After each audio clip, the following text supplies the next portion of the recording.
Pertama-tama marilah kita panjatkan puji dan syukur kehadirat Allah Subhanahu wa Ta'ala yang telah melimpahkan rahmat serta inayahnya kepada kita semua, sehingga kita bisa menyelenggarakan seminar pendidikan kali ini dengan tema pengaruh tingkat konsentrasi siswa terhadap proses belajar dan hasil belajar. Teman-teman sekalian, seminar kali ini kami laksanakan berkaitan dengan konsentrasi yang menjadi kunci utama dalam proses belajar. Mau sehebat apapun materi yang telah disampaikan oleh guru, apabila siswa masih merasa kesulitan untuk fokus, maka ilmu yang disampaikan pun tidak akan terserap dengan baik dan hasil belajar pun tidak akan maksimal. Pada kesempatan kali ini, seminar kali ini, melalui diskusi seminar kali ini, nantinya kita bersama-sama menggali lebih dalam bagaimana cara menjaga fokus siswa untuk meningkatkan kualitas dalam proses pembelajaran. Dan saya berharap kepada teman-teman sekalian nantinya terhadap poin-poin yang sudah disampaikan oleh kedua para narasumber kita itu bisa bermanfaat bagi kita semua. Saya juga mengucapkan terima kasih kepada rekan-rekan panitia yang sudah menyiapkan acara ini dan juga kepada moderator yang nanti akan memandu jalannya sesi materi. Sekian yang dapat saya sampaikan, kurang lebihnya mohon maaf. Wassalamualaikum warahmatullahi wabarakatuh. Waalaikumsalam warahmatullahi wabarakatuh.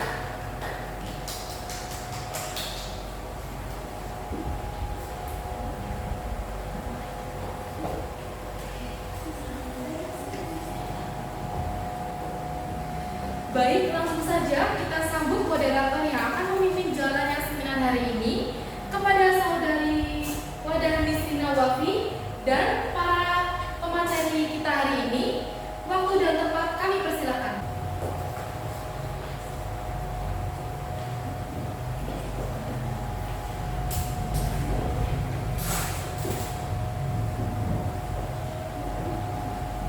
Assalamualaikum warahmatullahi wabarakatuh.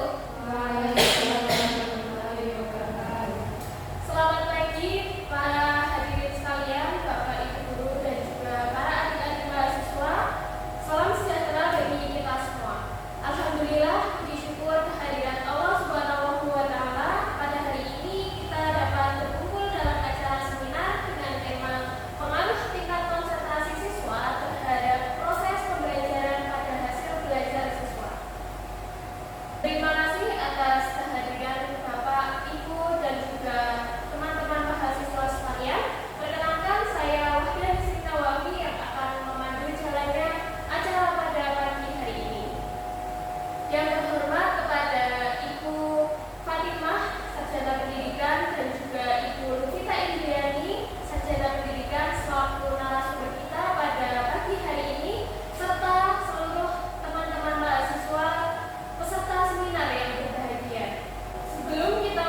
berinformasi dan berdiskusi bersama terkait apa saja sih faktor yang mempengaruhi konsentrasi belajar, terutama bagi anak sekolah dasar.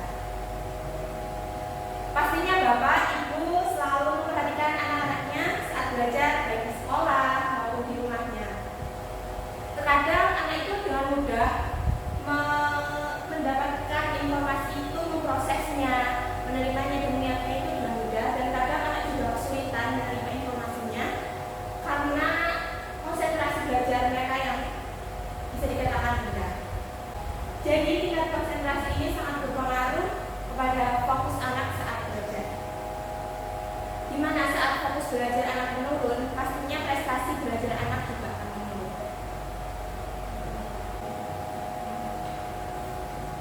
Faktanya sekitar 65% siswa itu mengalami kesulitan fokus, di mana setengah siswa sekolah dasar itu kesulitan mempertahankan fokusnya saat belajar itu tidak lebih dari 30 menit.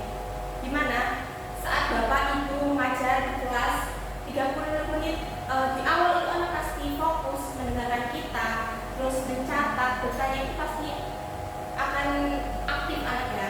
Tapi setelah 30 menit selanjutnya anak akan mengalami penurunan fokus dan akhirnya sibuk dengan dirinya sendiri. Dan pastinya untuk konsentrasi ini, penurunan konsentrasi ini ada beberapa faktor yang mempengaruhinya. Secara umum itu ada 2 faktor. Yang pertama itu ada faktor dari internal dari diri anak sendiri dan dari eksternal dari lingkungan luar. Yang pertama kita bahas apa saja sih faktor internal yang mempengaruhi konsentrasi. Di sini ada 4 faktor yang mempengaruhi konsentrasi anak dari dirinya sendiri. Ada kesehatan fisik, kondisi psikologi, dan motivasi minat dan kesiapan belajar. Untuk yang pertama itu kesehatan dan fisik anak.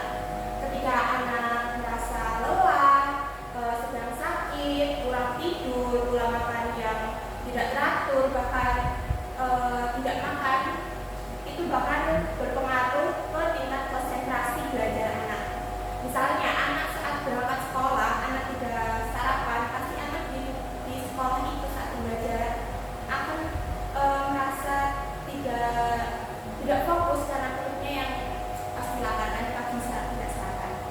Jadi salah satu tugas orang tua di rumah itu mempersiapkan dan memenuhi kebutuhan dasar fisik anak sebelum anak berangkat sekolah. Yang kedua, ada kondisi psikologi anak. Saat anak belajar, di situ anak merasa cemas, merasa takut, sedih, baik itu karena dirinya misalnya faktor bullying atau kurang kasih sayang orang tua di rumah, itu sangat berpengaruh ke tingkat konsentrasi belajar anak saat di sekolah. Kenapa? Misalnya anak itu merasa cemas saat belajar itu karena bullying, pasti dia tuh merasa takut kan di teman-temannya itu selalu membulinya, itu jadi kayak konsentrasi ke pembelajaran. Yang ketiga itu ada motivasi dan minat. Motivasi itu bisa berasal dari luar dan dari dalam. Misalnya dari dalam itu keinginan tahu anak terhadap suatu pembelajaran atau materi yang kita berikan itu sangat berpengaruh. Dan motivasi dari luar seperti pemberian pujian saat anak melakukan sesuatu dan pemberian hadiah itu sangat berpengaruh juga pada tingkat konsentrasi belajar. Dan minatnya seperti itu motivasi berbilang, rasa minat terhadap misalnya anak minat sama pembelajaran matematika nih. Jadi pembelajaran yang kita berikan karena anak sudah minat dengan mata pelajaran matematika ini, anak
pembelajaran, jadi pembelajaran lebih aktif, anak juga pasti akan mengikuti dengan senang, dengan semangat, dan pastinya nilainya juga menilai ya, di prestasi belajar itu pasti akan meningkat. Yang ketiga ada dukungan dari orang tua. Dukungan orang tua juga sangat penting, tidak hanya tugas guru saja untuk meningkatkan konsentrasi belajar anak, tapi juga dukungan dari orang tua. Dukungan ini bisa sangat berpengaruh kepada konsentrasi anak, terutama saat belajar di rumah. Anak itu saat belajar di rumah itu sebaiknya itu ada pengawasan dan bimbingan dari orang tua. Kenapa? Ketika anak dibiarkan belajar sendiri, mungkin ada beberapa anak yang bisa belajar dengan mandiri ya di rumah, tapi ada juga beberapa anak yang kesulitan belajar mandiri di rumah karena kurang adanya pendampingan dari orang tua. Dan yang keempat itu ada teknologi dan gawai. Zaman sekarang yang teknologinya sudah menyebar dengan luas, di mana-mana sudah menggunakan gawai. Anak kecil, baik anak belum sekolah pun sudah dipegang gawai. Itu sangat berpengaruh ke konsentrasi belajar mereka. Ketika anak diberikan gawai secara bebas dengan kebebasan, anak sudah orang tua memberikan gawai bebas kalian mau ngapain aja, itu sangat-sangat berpengaruh ke konsentrasi belajar anak, sehingga prestasinya itu bakalan menurun. Kenapa? Anak itu bakal lebih fokus ke gawainya, karena gawai ini biasanya anak itu sekolah dasar itu kebanyakan itu gawai yang digunakan itu emang beberapa itu buat belajar, tapi kebanyakan setelah belajar itu pastinya buat nge-game, buat nonton YouTube, buat game online. Itu kebanyakan dari beberapa siswa saya itu seperti itu. Kita bisa memberikan pengawasan sebagai orang tua, baik kita sebagai guru dan bagi kita sebagai orang tua, kita harus memberikan pengawasan kepada anak terkait penggunaan gawai mereka. Misalnya anak boleh bermain HP untuk hiburan itu setelah anak belajar. Jadi anak diberikan waktu untuk belajar, dengan HP juga bisa belajar. Pokoknya HP itu digunakan untuk belajar dulu, mungkin 30 sampai 1 jam untuk belajar. Setelah itu anak bisa diberikan waktu untuk bermain HP di bulan, mungkin sama bisa 30 menit atau 1 jam. Jadi konsentrasi belajar itu banyak sekali faktornya yang mempengaruhi, baik itu dari dalam diri anak tersebut, dari lingkungan sekitar, itu sangat berpengaruh. Kita sebagai guru, sebagai orang tua sangat berperan untuk meningkatkan atau menjaga konsentrasi anak itu agar tidak menurun. Kita sebagai orang tua tentunya juga harus seperti tadi salah satunya, karena kan anak tidak mungkin 24 jam di sekolah kan. Jadi pengawasan dari orang tua itu sebenarnya menurut saya itu lebih dari peran guru. Jadi orang tua itu kalau di rumah itu sebaiknya lebih memberikan pengawasan kepada anak, terutama dari gadget yang tadi itu ya, dengan pengawasan penggunaan gadget. Mungkin itu saja yang dapat saya sampaikan terkait faktor apa aja sih yang mempengaruhi konsentrasi belajar anak. Kurang lebihnya saya mohon maaf. Terima kasih. Wassalamualaikum warahmatullahi wabarakatuh. Waalaikumsalam warahmatullahi wabarakatuh.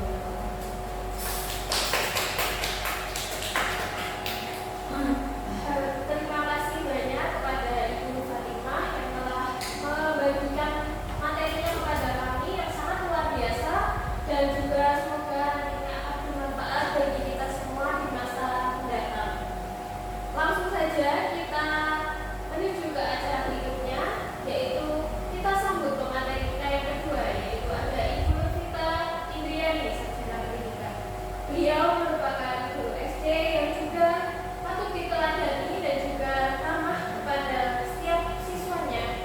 Beliau lahir di Purworejo pada tanggal 29 September tahun 2004. Saat ini beliau tinggal di Desa Sumowono, Kecamatan Tanggese, Kabupaten Purworejo. Pada pagi menjelang siang ini, Ibu Vita akan memaparkan mengenai dampak konsentrasi belajar terhadap proses dan juga hasil belajar siswa. Kepada beliau, waktu dan tempat kami persilakan. Terima kasih Ibu Guru. Saya sendiri ya. Ya.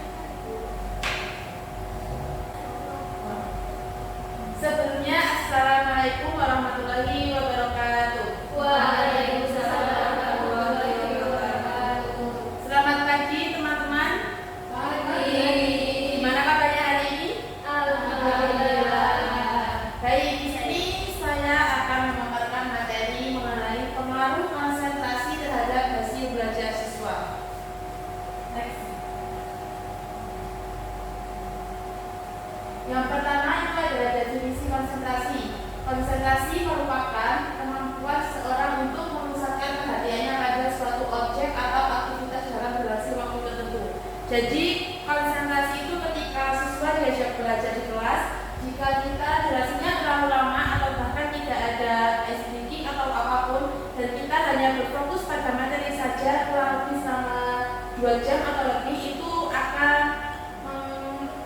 menghilangkan konsentrasi siswa, dan siswa itu akan mengalihkan perhatiannya dengan cara bermain atau bahkan berbincang dengan teman sebelahnya.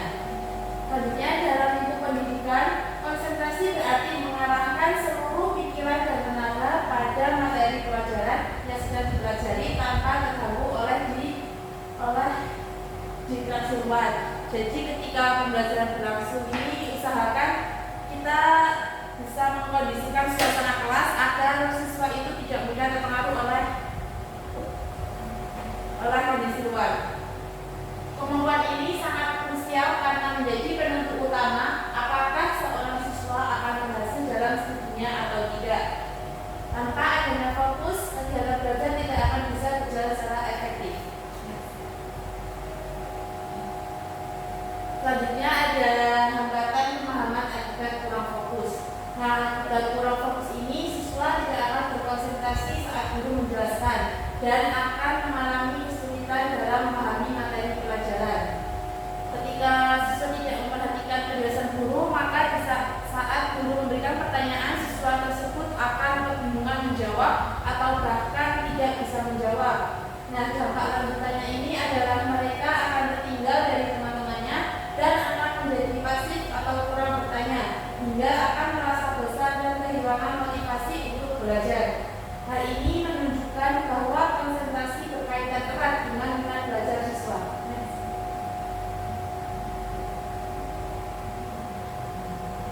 Selanjutnya, hubungan konsentrasi dengan daya serap. Tingkat konsentrasi sangat mempengaruhi daya serap dan pemahaman siswa terhadap informasi. Siswa dengan konsentrasi tinggi mampu menyimpan informasi dalam memori jangka panjang serta menghubungkan pengetahuan baru dengan apa yang sudah mereka ketahui sebelumnya.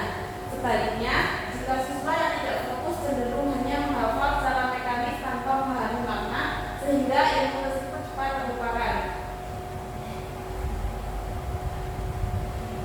Jadi, ketika pembelajaran berlangsung ini, ada beberapa siswa yang mungkin betul-betul memperhatikan materi pelajaran yang sedang disampaikan, dan ada siswa yang tidak memperhatikan. Nah, dengan itu siswa yang memperhatikan dan tidak memperhatikan itu tentunya akan berbeda ketika menangkap materi yang diberikan, karena siswa yang berfokus itu akan mudah menerima materi, sedangkan yang tidak fokus itu akan kesulitan dalam menangkap materi tersebut.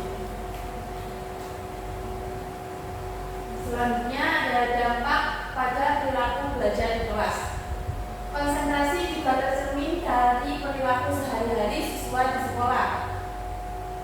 Siswa yang fokus cenderung akan lebih disiplin, terarah, dan mampu menyelesaikan tugas secara tepat waktu dan akan aktif berpartisipasi dalam diskusi.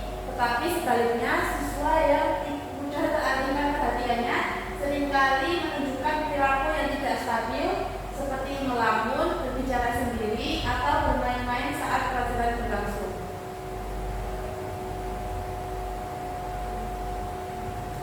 Nah, di sini ada resikonya, resiko jangka panjang dengan rendahnya konsentrasi. Jika masalah kurang fokus ini dibiarkan, dampaknya akan menurunkan masa depan akademik siswa. Dalam jangka panjang, hal ini dapat menurunkan prestasi, memicu rasa malas, stres, bahkan kegagalan beruntung dalam memahami pelajaran akibat tidak fokus dapat membuat siswa kehilangan motivasi belajar sebelumnya. Karena resiko ini yang tentunya akan berdampak dalam jangka panjang kita, karena jika kita terus menyepelekan hal-hal kecil, kita akan kesulitan. Selanjutnya, strategi peningkatan melalui guru dan orang tua. Peningkatan konsentrasi itu memerlukan sinergi antara guru dan orang tua. Guru diharapkan menciptakan suasana belajar yang interaktif melalui media visual atau permainan edukatif. Jadi ketika pelajaran berlangsung itu diusahakan guru itu menggunakan media pembelajaran ataupun alat peraga ya. Tentunya karena jika kita menjelaskan dengan hanya materi saja itu siswa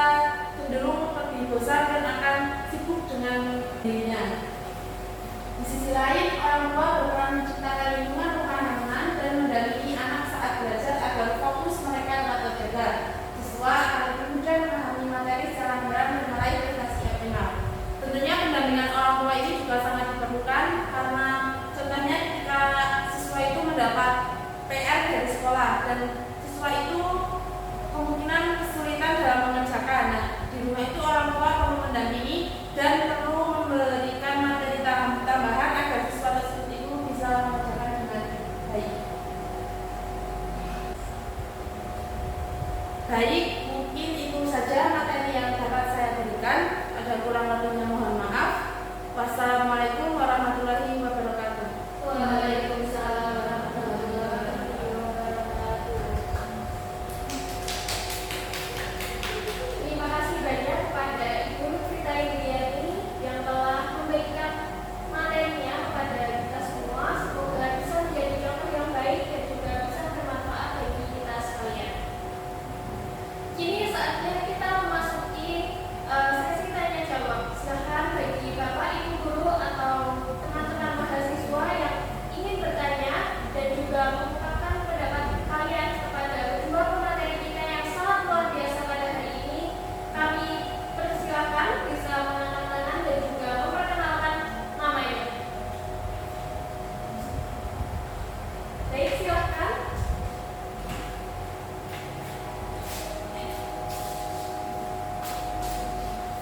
Assalamualaikum warahmatullahi wabarakatuh. Waalaikumsalam warahmatullahi wabarakatuh. Perkenalkan, saya Risa Putri dari Purbalingga. Izin bertanya kepada Ibu Fatimah. Berdasarkan yang tadi sudah dijelaskan, di tengah penggunaan gawai ini semakin sulit dihindari. Terus strategi apa saja yang dapat diterapkan oleh orang tua dan juga guru untuk membatasi anak bermain gawai agar konsentrasi belajar anak itu khususnya di tingkat sekolah dasar dapat terbentuk dengan baik. Seperti itu. Terima kasih. Wassalamualaikum warahmatullahi wabarakatuh. Waalaikumsalam.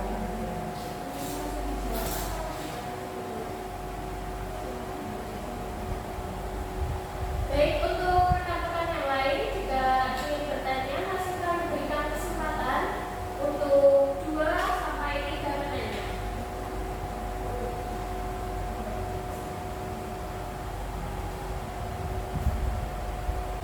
Baiklah, mungkin sudah tidak ada yang bertanya lagi. Mungkin kepada pemateri kita yang pertama, Ibu Fatimah, silakan boleh menjawab pertanyaan dari rekan Novisa Fitri dari Purbalingga. Terima kasih Mbak Novi atas pertanyaannya. Pertanyaan ini sebenarnya sangat relevan banget buat orang tua maupun guru ya. Memang zaman sekarang itu gadget itu emang tidak bisa dipisahkan sama kehidupan kita ya. Bukan baik kita sebagai anak kecil atau kita orang tua pun sebenarnya nggak bisa terpisahkan sama gadget ya. Menurut saya, pandangan saya sebagai seorang guru, penggunaan gadget untuk anak-anak itu sebenarnya boleh, tapi gunanya itu dibatasi buat sebagai sumber belajarnya ya. Karena sumber belajar itu buat anak itu tidak hanya dari buku ataupun dari pemberian informasi pembelajaran dari guru. Jadi anak itu bisa menggunakan gadgetnya itu buat belajar. Jadi di sekolah dasar itu untuk tingkatan anak kelas 1 sampai kelas 3 itu sebaiknya itu penggunaan HP itu jangan diberikan misalnya pribadi, HP pribadi gitu ya. Jadi orang tua itu penggunaan HP itu anak dipinjami HP ya. Jadi HP yang digunakan itu bukan HP milik pribadi anak ya. Jadi kayak milik orang tua atau milik kakaknya yang sudah lebih berumur, maksudnya lebih bertanggung jawab ya. Jadi anak itu diberikan waktu, misalnya untuk belajar hari ini ada tugas atau ada PR untuk belajar, misalnya untuk belajar 1 jam, itu anak diberikan waktu 1 jam untuk HP untuk belajar. Selanjutnya sebagai 30 sampai 45 menit peminjaman HP itu buat game atau buat nonton YouTube. Jadi orang tua itu tegas dalam pengawasan HP, tapi tidak sepenuhnya melarang penggunaan HP pada anak. Jadi penggunaan itu untuk belajar dan reward itu untuk misalnya BEM atau pusat otonomi.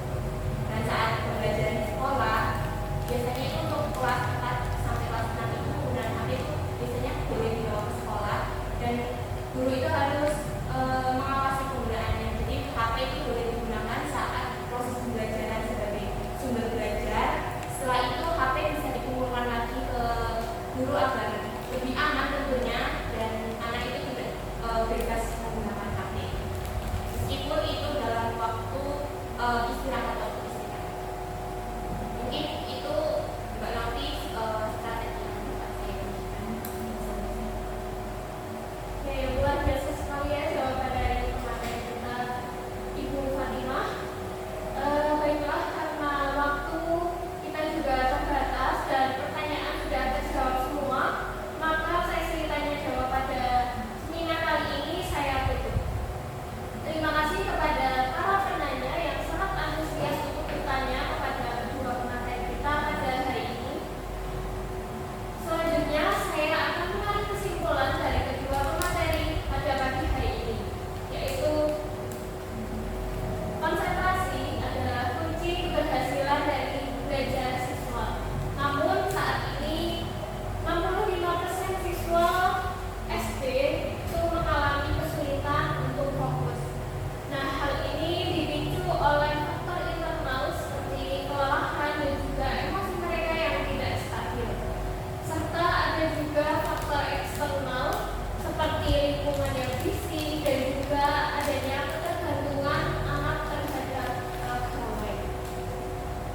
Dampaknya itu siswa akan mengalami kesulitan dalam memahami dan juga akan mengalami penurunan dalam prestasi akademiknya. Nah, oleh karena itu sinergi antara guru dan juga orang tua dalam mendampingi anak itu sangat diperlukan untuk mendukung keberhasilan dalam optimalisasi hasil belajar siswa. Nah, semoga ilmu yang kita dapat dari seminar hari ini bisa bermanfaat bagi kita sekalian. Akhir kata saya ucapkan terima kasih kepada kedua narasumber kita dan juga pada peserta seminar dan juga panitia yang telah mempersiapkan seluruh acara pada seminar hari ini. Saya selaku moderator memohon maaf apabila dalam memandu acara pada pagi hari ini banyak salah kata dan juga sikap saya yang kurang berkenan. Saya memohon maaf yang setulus-tulusnya. Saya akhiri seminar pada pagi hari ini. Wassalamualaikum warahmatullahi wabarakatuh. Untuk acara berikutnya saya serahkan kembali kepada MC.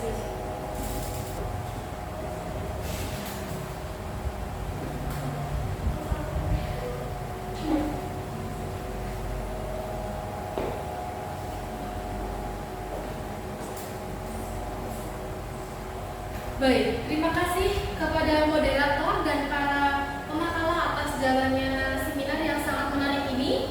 Demikianlah seminar kita pada hari ini. Semoga materi yang disampaikan dapat bermanfaat bagi kita semua.